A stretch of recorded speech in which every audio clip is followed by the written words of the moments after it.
രാവിലെ എഴുന്നേറ്റ് ഗ്രോസറിയിലേക്ക് വിടാന്ന് വെച്ച് ഇങ്ങനെ നിൽക്കുമ്പോഴാണ് വെറുതെ ഒന്ന് പുറത്തേക്ക് നോക്കിയത്. വെതർ പെട്ടെന്നാണ് ചേഞ്ച് ആയത്. നല്ല മഴയും ഹെയിൽ സ്റ്റോം. നമ്മൾ വണ്ടി കണ്ടിട്ട് തിരിതിരിക്കേണ്ട, നമ്മുടെ വണ്ടിയല്ല. ഹൗസ് ഓണർ മുകളിൽ താമസിക്കുന്നുണ്ട്, നമ്മുടെ ബേസ്മെന്റിലാണുള്ളത്.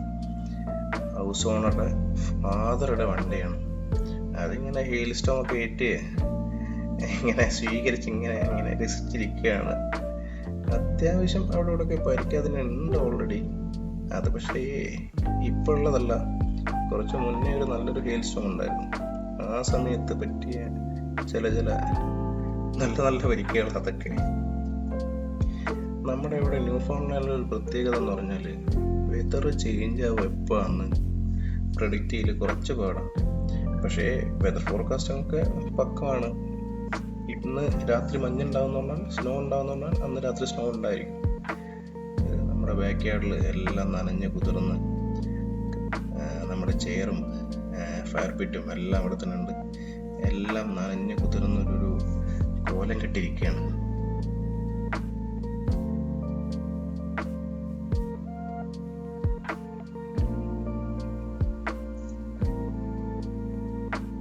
Several hours later.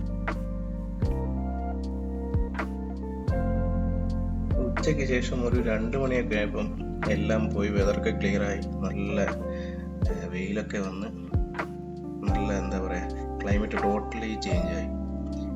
ഇതുവരെ മഴയും ഹെയിൽ സ്റ്റോമായിരുന്നെന്ന് ഒരു മനുഷ്യനും പറയില്ല ഇത് കണ്ടാൽ. അതാണ് ഇവിടുത്തെ ഒരു പ്രത്യേകത. വെതർ ചേഞ്ച് ആവുന്നത് നമുക്ക് വളരെ പെട്ടെന്നായിരിക്കും. നാട്ടിലൊന്നും പോലെയല്ല. എന്തായാലും ഗ്രോസറിക്ക് വിടുക തന്നെ. അപ്പം നമ്മൾ എന്നും ചെയ്യുന്ന പോലെ ഒരു ടാക്സി വിളിക്കണം. വണ്ടി ഇല്ലാത്തതുകൊണ്ട് ടാക്സി വിളിക്കാൻ തന്നെ ഇതൊരു വില്ലേജ് ടൈപ്പ് ഏരിയ ആയതുകൊണ്ട് അങ്ങനെ ഒരുപാട് ടാക്സി കമ്പനീസ് ഒന്നുമില്ല. ഇവിടെ തന്നെയുള്ള ലോക്കൽ ടൗണിലുള്ള ടാക്സി കമ്പനികളുണ്ടാവും. അതായത് മാസ്റ്റേഴ്സ് ക്യാബ് അല്ലെങ്കിൽ വേറെ ഒന്നും കൂടെ ഉണ്ട്, അത് ഞാനങ്ങനെ വിളിക്കാറില്ല. മാസ്റ്റേഴ്സ് ക്യാബ് വിളിച്ചാൽ അവർക്ക് മിനിമം ചാർജ് $10. പിന്നെ ഈ ടൗണിൻ്റെ ഉള്ളിൽ തന്നെ അങ്ങോട്ട് കൊണ്ടുപോകാനാണ് $10 ഉള്ളൂ. ടൗണിൽ നിന്ന് പുറത്തേക്ക് ഇറങ്ങി ഒരു നിശ്ചിത കിലോമീറ്റർ വരെ പോകാൻ $15. പിന്നെ ഒരു ഇന്ത്യൻ കടയിലൊക്കെ പോകണമെന്ന് വെച്ചാൽ അത് കളി വേറെയാണ്. $550 അതിന് ടാക്സി ചാർജ്. അത് ഏകദേശം 2 മണിക്കൂർ ഡ്രൈവ് ഉണ്ട് ഇവിടുന്ന്. നമ്മൾ ടോട്ടലി ഒരു വില്ലേജ് സൈഡാണല്ലോ, നല്ലൊരു കോസ്റ്റൽ ഏരിയ ആണ്, കടലുമായിട്ട് അടുത്ത് കിടക്കുന്ന. നമ്മുടെ ബാക്ക് യാർഡ് പോലെ, മുന്നത്തെ വീഡിയോ കണ്ടറിയാം നമ്മുടെ ബാക്ക് യാർഡിന്റെ ബ്യൂട്ടി എന്താണ്. നിറച്ച് ഒരു കടലിന്റെ ആ സൗന്ദര്യമൊക്കെ ആസ്വദിച്ച് ശരിക്കൊരു വൈകുന്നേരമൊക്കെ ചിലവഴിക്കാൻ പറ്റിയ സ്ഥലമാണ്. 550 ഇന്ത്യൻ കടയിൽ പോകണമെന്ന് പറഞ്ഞത് അപ്പ് ആൻഡ് ഡൗൺ ആണ് കേട്ടോ. അപ്പ് ആൻഡ് ഡൗൺ പോയി വരാൻ 550 ഈയിടെ ഒരാഴ്ചയായി എൻ്റെ ഒരു സുഹൃത്ത് പോയിരുന്നു. ഒരാവശ്യത്തിന് വേണ്ടി സെന്റ് ജോൺസ് വരെ കൊണ്ടുവന്നു.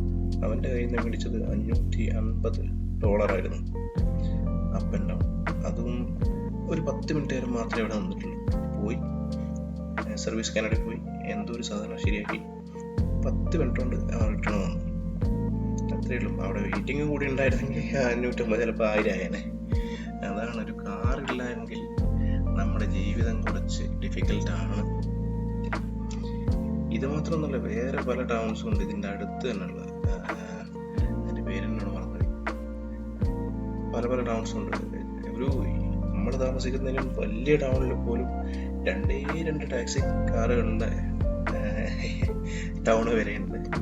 അതും അവിടെ ടാക്സി ഓടിക്കുന്നത് റിട്ടയറായി വന്ന ആൾക്കാർ, റിട്ടയർമെന്റ് ജീവിതം ചെലവഴിക്കുന്ന ആൾക്കാർ. അവർക്കൊരു പാർട്ട് ടൈം പോലെ ഒരു ബോറടിക്കും എടുത്തോളൂ, അത്രയേ ഉള്ളൂ.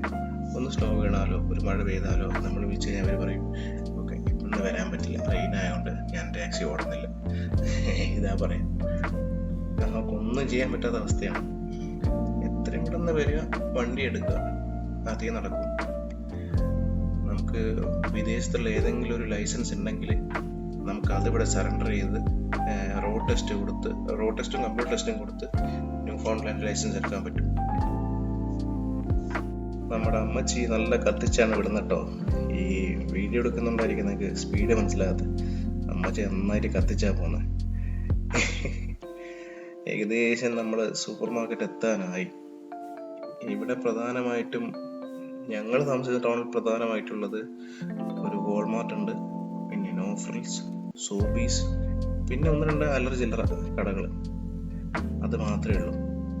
ഇന്ത്യൻ സാധനങ്ങളൊക്കെ മേടിക്കണമെങ്കിൽ നമുക്ക് സെയിൻറ് ജോൺസ്, അതായത് മെയിൻ ടൗണിലേക്ക് തന്നെ പോകണം. ഇവിടെ ട്രോളി ഉണ്ട്. നേർച്ചപ്പെട്ടി പൈസ ഇടുന്ന പോലെ ഈ ഒരു 25 സെന്റ് ഇതിലിട്ടിട്ട് വേണം ട്രോളി എടുക്കാൻ. ഭയങ്കര വെറൈറ്റി ഒന്നുമില്ല.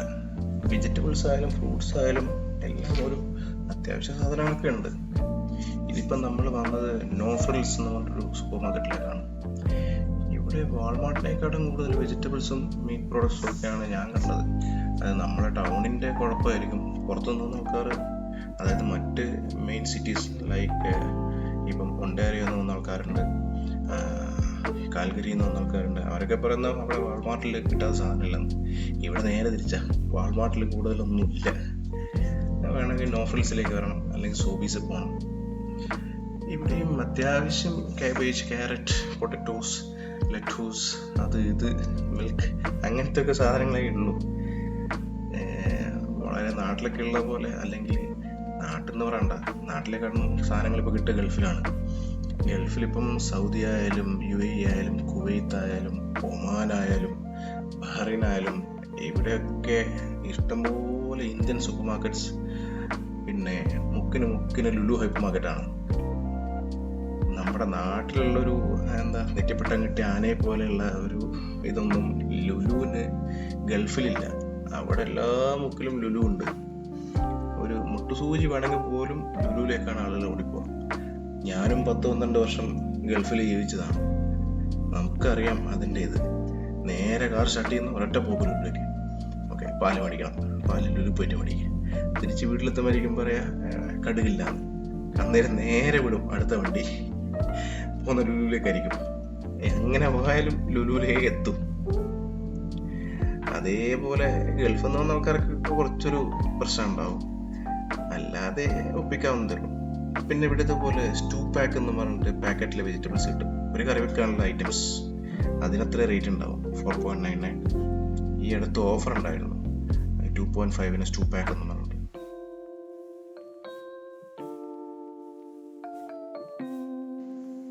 ഷോപ്പിംഗ് ഒക്കെ കഴിഞ്ഞ് നമ്മൾ തിരിച്ച് വീട്ടിലേക്ക് പോകാൻ ടാക്സി എടുത്ത് വിടുന്നു. ഏതോ മഹാഭാഗ്യത്തിന് വെതർ ഇപ്പവും അതേപോലെ തന്നെ ഉണ്ട്. അതേപോലെ ഇല്ല, മൂടിക്കെട്ടി വരുന്നുണ്ട്, എന്നാലും മഴ പെയ്തിട്ടില്ല.